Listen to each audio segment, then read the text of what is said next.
warahmatullahi wabarakatuh. Saya Dwi Anggraini Lutfiyah dari kelas PGMIB Angkatan 2022 akan menyajikan suatu bahan ajar yaitu storytelling berbentuk audiovisual pada materi dongeng untuk kelas atas atau kelas 4. Di SD Muhammadiyah 8 Kiai Haji Mas Mansur itu kita menggunakan kurikulum merdeka. Kurikulum merdeka itu beda dengan K13, pembelajarannya bukan tematik. Khususnya di pelajaran bahasa Indonesia dan khususnya pada pembelajaran sastra, metode yang sudah dilakukan di SD Muhammadiyah 8 diantaranya yaitu metode bermain peran pada saat anak-anak pelajaran dongeng. Kemudian metode menulis cerita pengalaman saat anak-anak materi menulis ya. Dan metode membacakan puisi secara langsung hasil karya siswa pada saat materi itu berhubungan dengan puisi. Juga mencari kalimat-kalimat yang ada di artikel yang pada pembelajaran mencari kalimat-kalimat yang sulit yang perlu menggunakan kamus bahasa Indonesia. Itu yang sementara yang sudah dilakukan di SD Muhammadiyah 8. Juga metode yang digunakan adalah metode kontekstual yang dialami sehari-hari oleh siswa-siswi SD Muhammadiyah 8.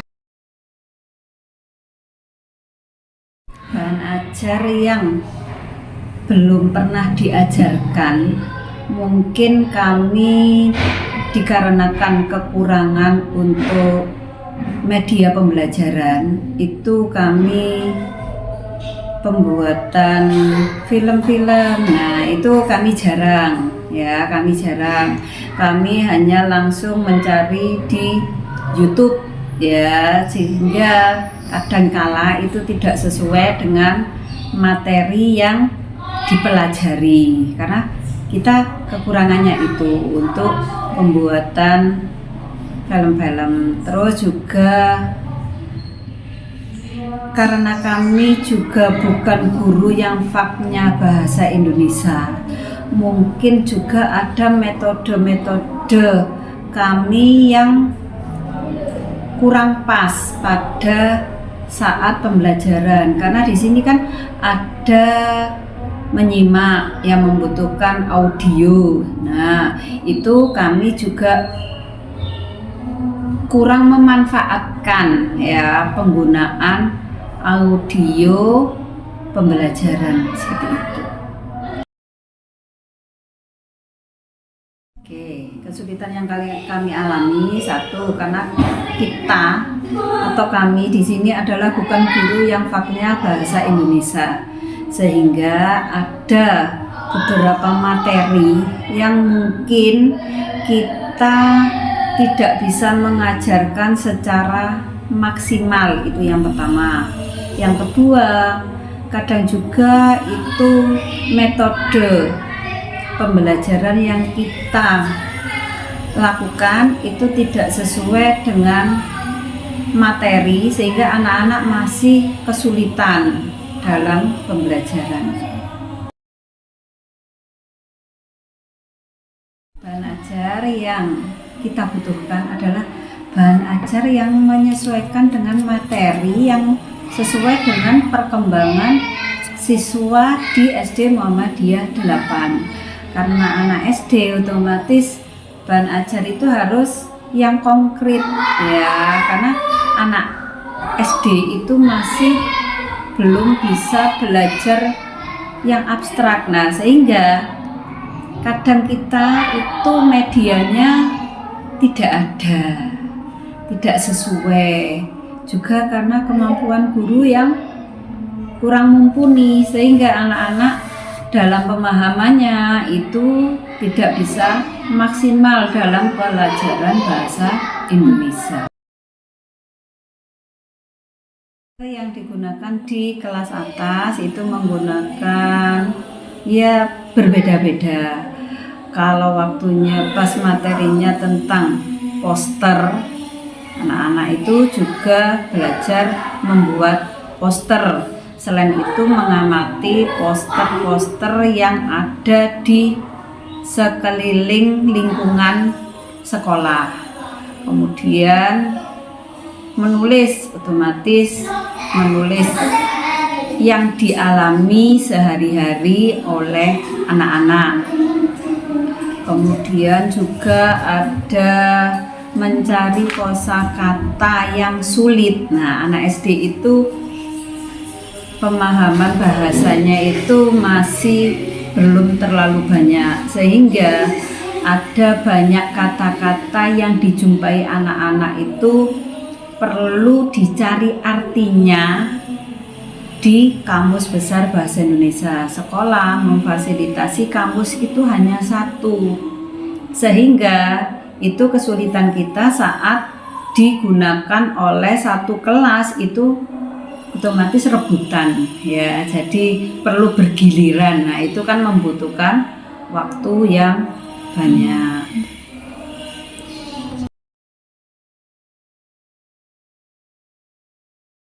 Pembelajaran yang dilakukan guru terhadap berbagai macam karakteristik siswa itu perlu kita perhatikan, karena setiap anak itu mempunyai kelebihan yang sendiri-sendiri dan cara belajar anak itu juga berbeda-beda. Ada anak yang belajarnya dengan kinestetik, audio, visual, dan lain-lain, sehingga kita pengajarannya pun ya, khususnya di kurikulum Merdeka ini juga menyeimbangkan pembelajaran itu dalam beberapa aspek, sehingga kita juga tidak monoton hanya ceramah, tidak monoton hanya satu metode pembelajaran di dalam satu kali pengajaran. Kita harus berbagai macam jenis metode agar anak-anak yang memiliki sifat yang karakteristiknya berbeda-beda itu menangkap pembelajaran kita.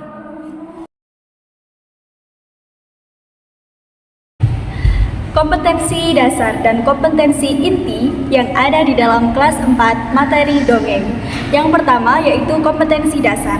3.5 membangun pendapat pribadi tentang isi buku sastra, cerita dongeng maupun cerita lainnya. Kemudian kompetensi inti. 3.5.1 menyebutkan nama-nama tokoh dan sifat-sifat dari berbagai tokoh di dalam cerita dongeng. Kemudian 3.5.2 memberikan tanggapan dan alasan mengenai tokoh yang ada di dalam suatu cerita dongeng. 3.5.3 memberikan suatu kesimpulan mengenai isi cerita dalam suatu dongeng. Dongeng merupakan suatu bentuk karya sastra lama yang menceritakan suatu bentuk kejadian yang luar biasa dan dianggap oleh masyarakat itu tidak benar-benar terjadi. Jadi, dongeng merupakan cerita tradisional yang diturunkan oleh nenek moyang secara turun-temurun untuk mengajarkan suatu pesan yang bermoral yang juga bersifat menghibur. Kemudian, jenis-jenis dongeng itu dibagi menjadi 5. Yang pertama yaitu fabel. Fabel yaitu cerita dongeng yang menceritakan suatu cerita binatang yang binatang tersebut menjadi suatu pemeran utama di dalam ceritanya. Nah, di dalam fabel tersebut, binatang itu seolah-olah memiliki aktivitas yang sama seperti manusia pada umumnya. Jadi dia itu berbicara, dia bisa bekerja, jadi aktivitasnya itu memang benar-benar seperti manusia. Nah, contoh dari fabel sendiri yaitu contohnya cerita kura-kura dan kelinci, ada juga cerita kancil dan buaya, dan masih banyak lagi. Kemudian contoh dari dongeng yang kedua, yaitu legenda.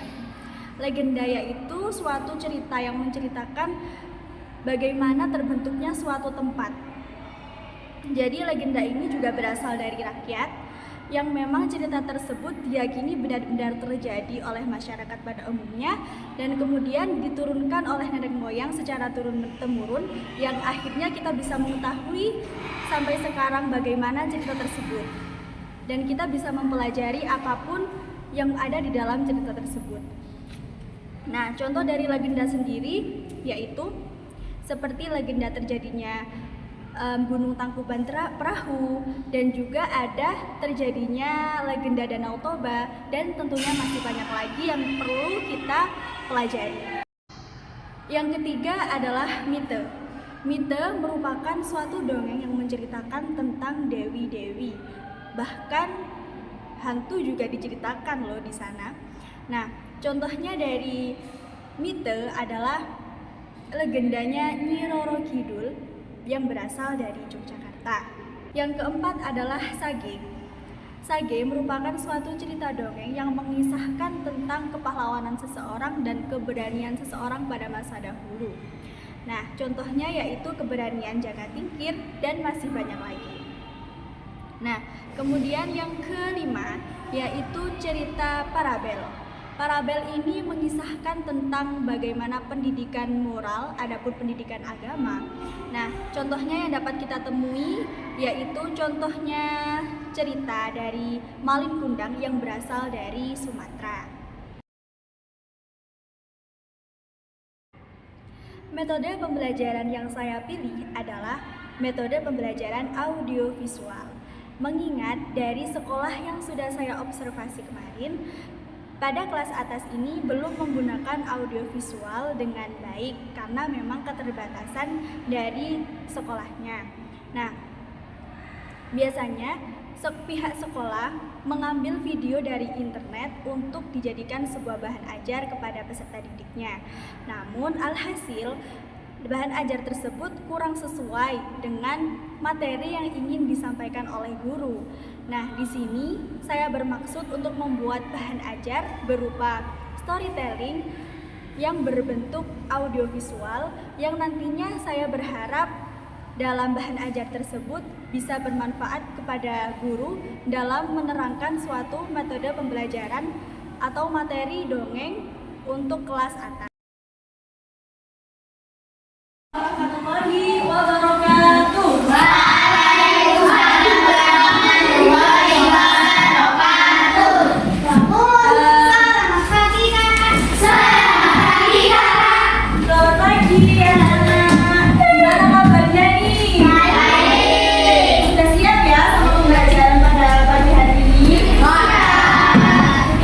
Sebelum kita memulai pelajaran, baiknya kita berdoa terlebih dahulu. Berdoa mulai. A'udzubillahi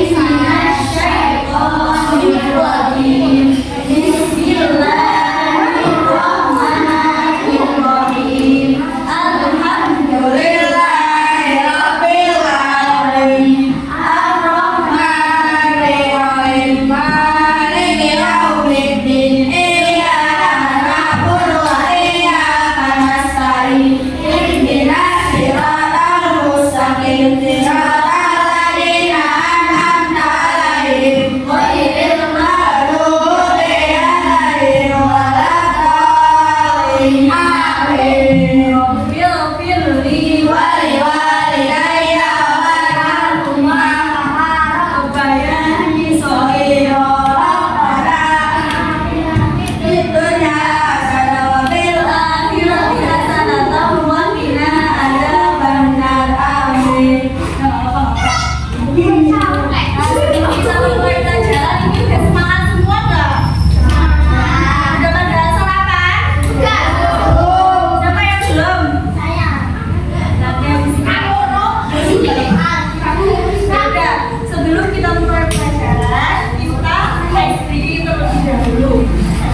dongeng. Tahu nggak?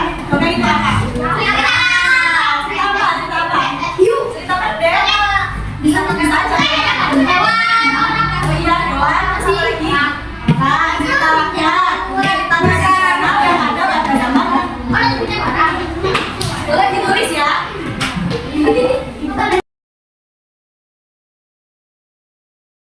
Nah, dongeng itu siapa yang pernah berdongeng atau pernah mendengarkan cerita dongeng? Biasanya siapa yang pernah melihat di TV? Nah, apa saja ceritanya? Judulnya siapa yang melihat? Ya, benar-benar itu termasuk legenda. Nah, habis ini sudah kita akan belajar jenis-jenis dongeng. Ini dibaca dulu. Ayo salah satu siapa yang pengen baca? Ayo, Mbak. Berdiri. Nah, berdiri. Berdiri di sini nggak apa-apa. Mana dong?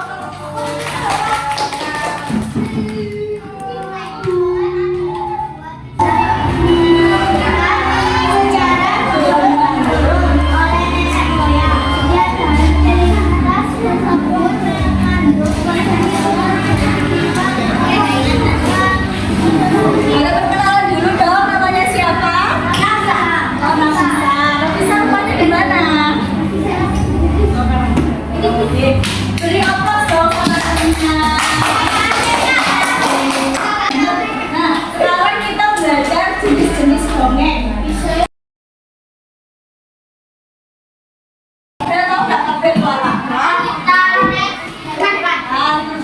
Jadi tabel adalah sebuah dongeng yang menceritakan tentang kebiasaan hewan. Jadi hewan itu berperilaku seperti manusia pada umumnya.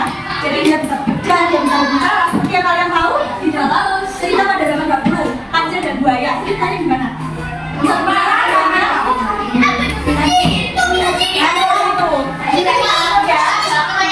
Oh ya, kayak rakus. Terima kasih. Dan itu cerita tentang Dina. Yang kedua yaitu Mita itu memisahkan dewa-dewa dan dewi. Contohnya lagi itu seperti Kiro gitu yang berasal dari mana? Ya, Jogja kan? Nah, namanya siapa? Adam.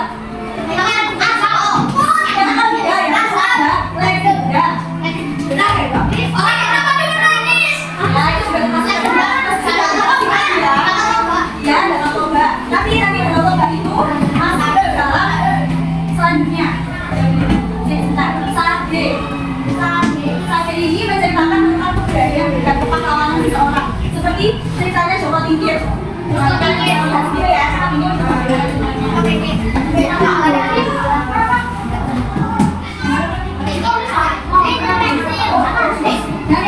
itu ada Parabel. Tahu nggak Parabel itu cerita apa? Parabel itu cerita yang mengandung amanat, biasanya bernilai moral, bernilai agama. Nah, contohnya itu adalah nilai-nilai moral. Contohnya ada maling kundang. Pasti udah nggak asing kan sama ceritanya maling kundang? Siapa yang udah tahu? Lihat. Ya, batu nangis itu termasuk legenda. Nah, jadi legenda itu merupakan satu dongeng yang menceritakan asal usul terjadinya suatu tempat. Nah, Danau Toba itu ada asal usulnya. Terus Candi Prambanan itu juga ada contoh.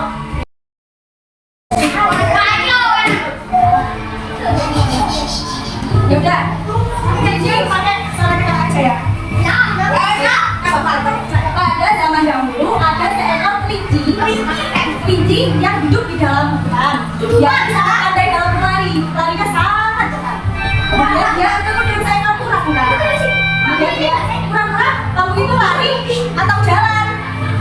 Kemudian kura-kura menjawab, saya ini sedang lari kelinci, lari itu seperti aku.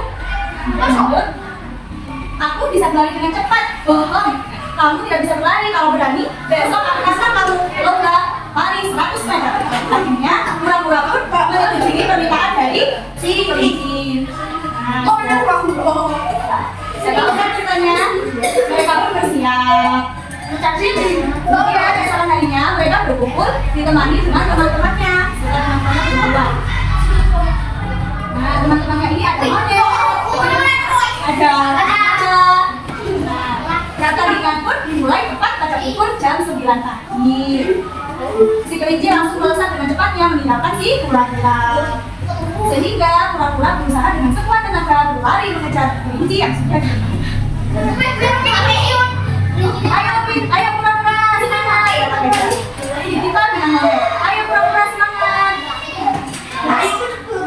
Kura-kura tetap berusaha dengan sekuat tenaga mengejar kelinci. Nah, kemudian dia melihat kelinci sedang tertidur pulas di bawah pohon yang rindang. Akhirnya, si kura-kura pun memenangkan pertandingan.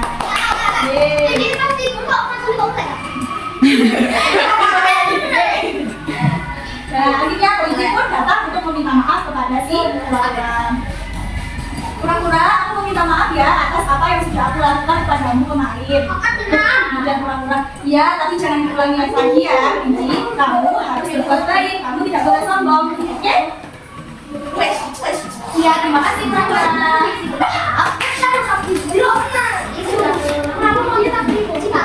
Jadi semua hidup aman, damai, rukun, bukan di dalam ini kita satu ya, selesai saja.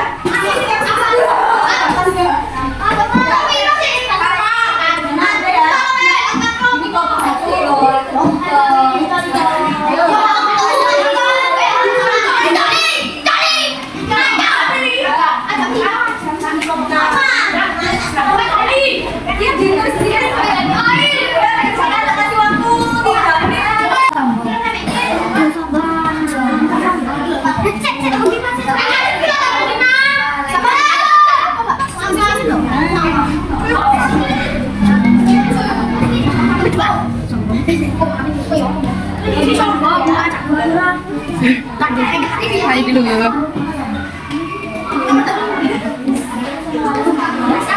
Hai dulu.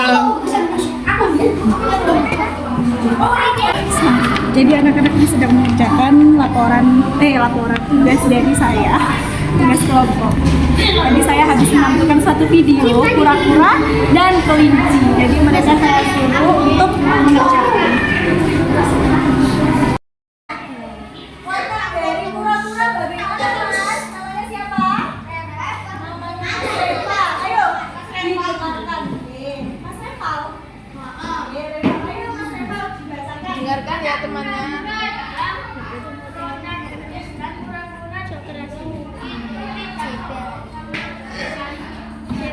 Jadi sifat kura-kura gimana? Protagonis itu apa? Baik atau buruk? Baik. Baik. Terus apa lagi? Tidak sombong. Terus dia tidak memiliki teman. Tidak licik. Dia rendah hati. Itu yang paling ya. Amin. Kura-kura itu memiliki sifat yang rendah hati. Ini loh biasanya deh.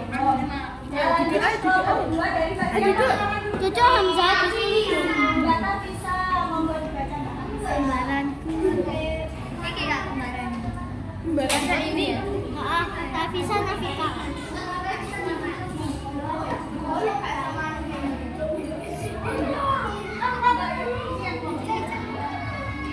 Ya, jadi otak teman-temannya kura-kura dan kelinci tadi gimana? Baik ya pastinya. Jadi protagonis. Terus apa? Selalu menyemangati, selalu mensupport temannya dalam keadaan apapun.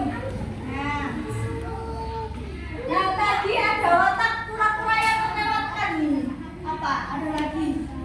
Pantang monyet. Nah, jadi meskipun dia udah ketinggalan jauh sama kura-kura sama kelinci, dia tetap mau berusaha untuk bisa mengalahkan si kelinci. Nah, lanjut yang kedua, Mbak siapa namanya? Mbak Ulan. Mbak Sri. Iya, Mbak Ulan dibacakan.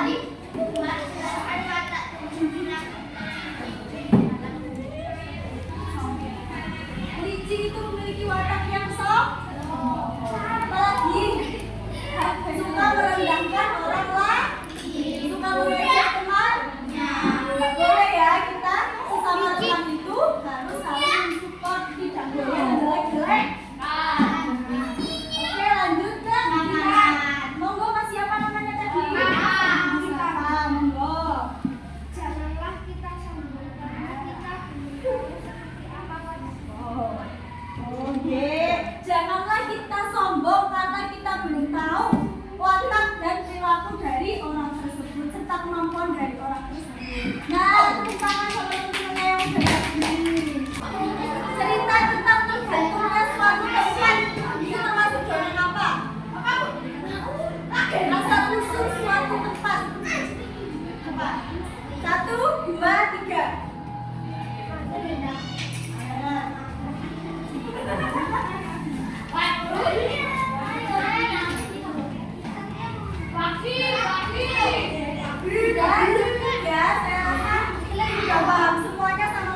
Sekian metode pembelajaran atau bahan ajar yang dapat saya sampaikan, yaitu storytelling berbentuk audiovisual yang ditujukan kepada anak kelas 4 atau anak kelas atas. Saya Dwi Anggraini Lutfiyah, pamit undur diri, kurang lebihnya saya mohon maaf yang sebesar-besarnya. Wabillahi taufiq wal hidayah, waridho wal inayah. Assalamualaikum warahmatullahi wabarakatuh.